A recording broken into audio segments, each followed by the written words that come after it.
ideea președintelui Donald Trump de a prelua Groenlanda cu orice preț a revoltat Europa. Țările europene au pus presiune pe Statele Unite să dea înapoi, iar acum se duc negocieri pentru prezența americană pe insulă, dar controlul ei rămâne la Danemarca.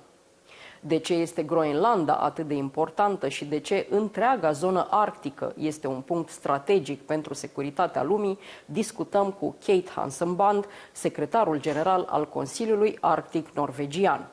Sunt Cristina Cileacu, începe Pașaport diplomatic.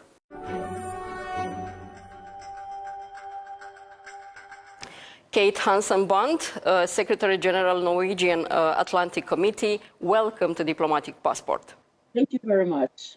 Kate, the North is no longer a distant place. The Arctic region is now an arena for power and competition. We see that United States, Russia, even China, that declare itself an almost Arctic state, are competing there, are trying to make their presence much more stronger. Why this interest right now on the high North? I think it has to do with the US President Donald Trump's insistence of owning Greenland. I think that is a part of it. But it's also that we are experiencing a more great power rivalry globally and the rebalancing of the international system, particularly between the US and China and also Russia. How shall we watch Europe in this area? Because European presence in the Arctic is also quite strong. The Arctic is different. We have the Canadian Arctic, the American Arctic, the Russian Arctic, the European Arctic. So these areas are different. How shall we, as Europeans, Norway is one of the most important countries in the Arctic area, should react to all this? I think we have to separate between the American Arctic, or in the Western Hemisphere, as the US now are talking more and more about in their national security strategy, for instance, and the European High North, where Norway is located. It's different because around Norway we have the so-called Gulf Stream, which make the weather conditions completely different. It's warmer, it's more accessible, and in fact, 10% of Norway's population live above the polar circle. And that also goes for Finland and other European states.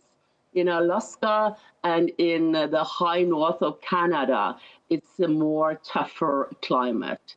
But along Norway's coast and, of course, in the northern part, we have Russian vessels sailing daily. And we are situated just above the Kola Peninsula, where Russia have their nuclear arsenal, maybe the world's largest nuclear arsenal is just 100 kilometers from our borders. And of course, this is important for the Europeans.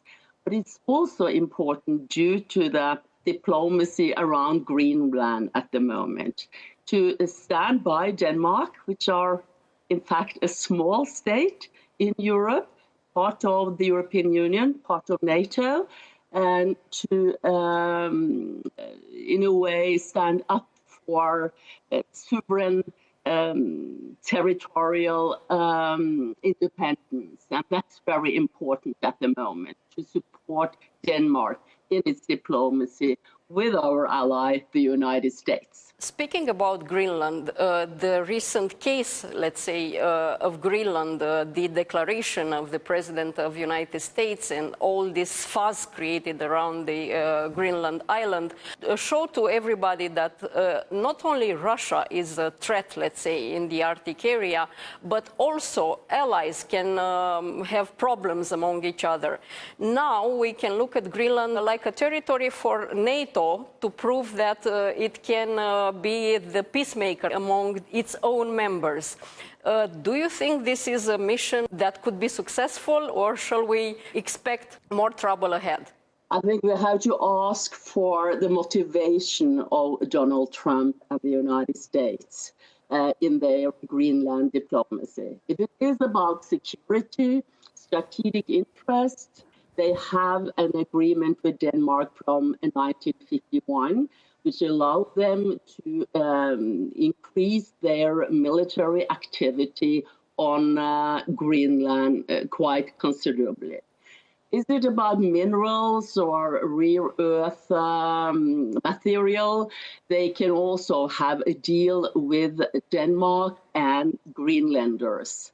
But if it's about Donald Trump wanting to expand the American territory, then it's of course a little bit more different. But for NATO, I think they can calm down the whole diplomacy around Greenland and stand up for the territorial integrity of the Kingdom of Denmark and the Greenlanders. And we also have, NATO have improved their stand in the Arctic the last years. Finland and Sweden has become members of NATO and really improved the security of the Arctic region. We have new regional and command plans around in the Arctic, and we even have a lot of exercises and training in the Arctic. In a month, it will come 25,000 NATO soldiers to Norway and northern Finland to take part in the huge exercise called Response, to really train on how to do warfare in the Arctic region, with climate and topography. 4,000 American soldiers will leave their sunny federal states in the US and come to this cold, remote place in the high north. You mentioned earlier that Norway is in the vicinity of the Kola Peninsula, which, as you said, is probably the most important point of nuclear equipment owned by Russia. This is a threat not only for Norway and Europe, but is also a threat for the United States. And your Prime Minister actually had recently some declarations saying that he told Donald Trump that nuclear threat is particularly pointed towards the United States. How shall we explain better to United States, and not only to United States, how big of a threat is that particular point? I think the Kola Peninsula, and in particular nuclear weapons, has become even more important for Russia due to the war in Ukraine. They are not allowed it out of the Black Sea due to Turkey and NATO in the Bosporus Strait. They have, they are locked into the Baltic Sea, where now Finland and Sweden has become NATO members. So the Kola Peninsula, the Murmansk, is the part where they can sail out on the world oceans. And there they have their nuclear submarines. It's an exercise field for Russia. It is also the place where they can fire missiles over the Northern Pole and reach the United States, the huge cities on the east coast of the United States. And this is what our Prime Minister, Jonas Gahr Støre, always tell American presidents and have told Trump, as he said last week, that they are pointing at the United States, not on Norway. But we are a very valuable ally, monitoring Russian submarines and how they are sailing along our coast and even under the polar ice cap, as nuclear submarines have done ever since 1958, when the first American submarine driven by nuclear power sailed under the ice cap, the North Pole ice cap.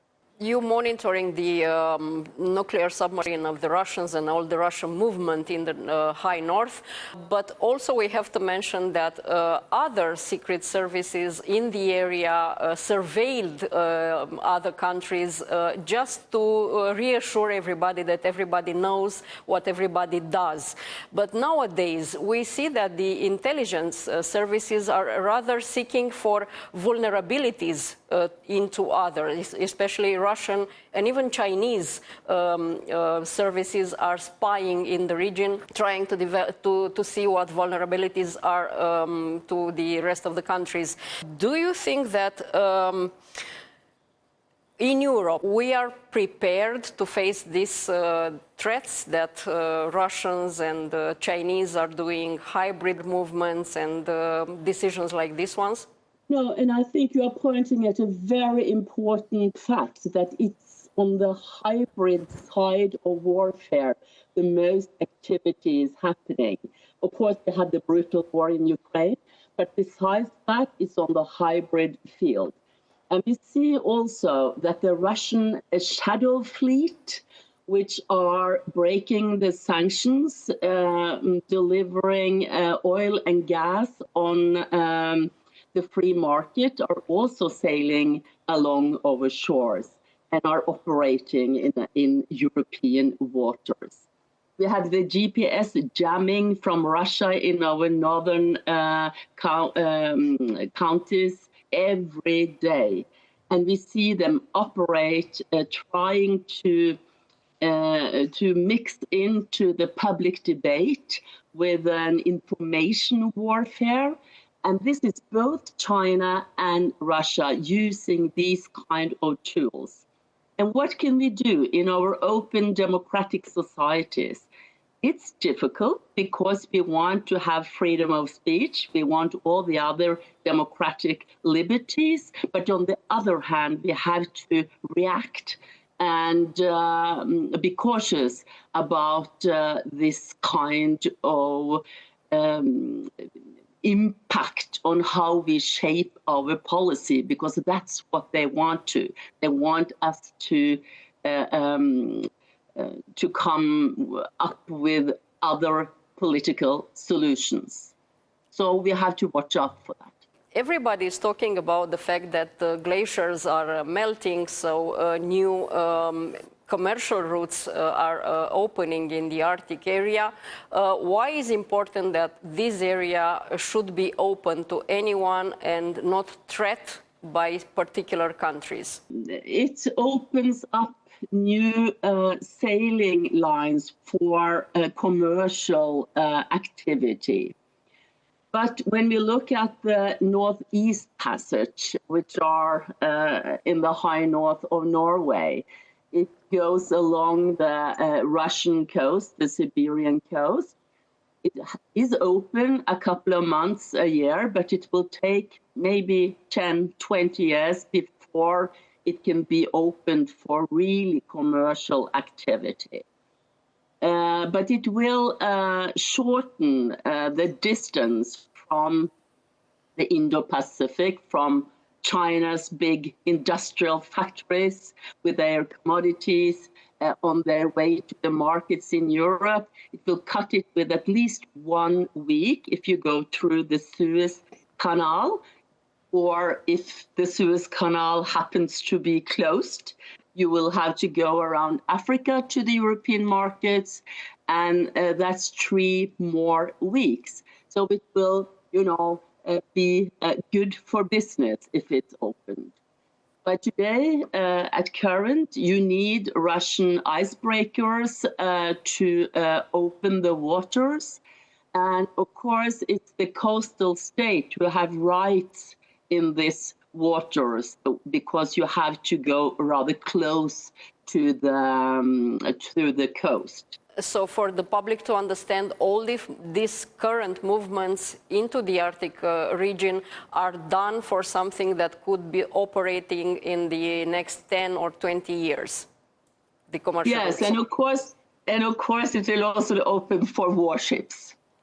When it comes to China, because I said earlier it declares itself an almost Arctic state, What plans can China have in the region, and besides what is doing now, the scientific research? And also, if China does that, maybe other powers can do that? Yes, to look into the future, we don't know. But what we can say today is that China told they were... Almost Arctic state. Yes, exactly. But as far as now, we have not seen any Chinese warships or even commercial ships around Greenland, as Trump says, and they are not very active in any part of the Arctic. And I believe that today China, which are building a lot of vessels and ships, have their priorities in the Indo-Pacific. There's where they are rebalancing the U.S. and their marine and naval forces are, in a way, sailing in their own waters. But what's happening in 10, 20 years, nobody knows. But as far as now, they are not very active in the Arctic. The Arctic region, it was always an area of cooperation, the Arctic, for the rest of the world. Even during the Cold War, when the tensions were quite high between the United States and Russia, still there was a lot of cooperation. Nowadays, there is this comparison made between the Arctic area and the Eastern Europe. Can we compare these two regions? I mean, Russians are active in the Black Sea, are active in the High North. How shall we protect our part of Europe from the north to here in the south? I think it's a lot in common. We have to monitor, we have to stand up if regulations are violated against both the Russians and others who don't follow the rules. We want a rule-based international order. But of course, you in Romania have a different history with Russia than Norway has. We have never been in war with Russia, but no doubt that the Russia we see in Ukraine, capable of atrocities, brutal warfare, is the same we face in the High North. But Norway, bilaterally, have some cooperation with Russia on managing the fishery stocks. We have kept some of the cooperation for search and rescue in the Barents Sea and in the Norwegian Sea if it's accidents. And we also have some some communication between Russia's Northern Fleet and the Norwegian joint headquarters. We look at this region that is bordering NATO, and we see that the Russians are renovating and reinvesting quite a lot in their original military bases in the area. In the Norwegian view, what is this for? Is just an avant-post facing NATO, or is something preparing in advance for something worse? We don't know, but after 4 or even 12 years of war in Ukraine, Russia has not managed to get a victory over Ukraine, and they are striving in the battlefield. The Russian economy is not very good at the moment, and they have not managed to take Ukraine. What they are doing in the High North is that 80% of the land forces standing outside our borders and also along the Finnish-Russian border, which are 1,340 kilometers long, 80% of the land forces have left. They have used them in Ukraine. Maybe many of them are dead, wounded.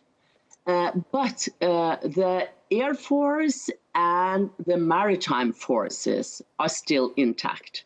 And that's what makes us worried, because, you know, a relationship between Russia, 140 million people, and Norway, 5 or 6 million people, is very asymmetrical, and it will always be very asymmetrical. That's why a small state like Norway is very dependent on NATO, but also a bilateral relationship to defend itself.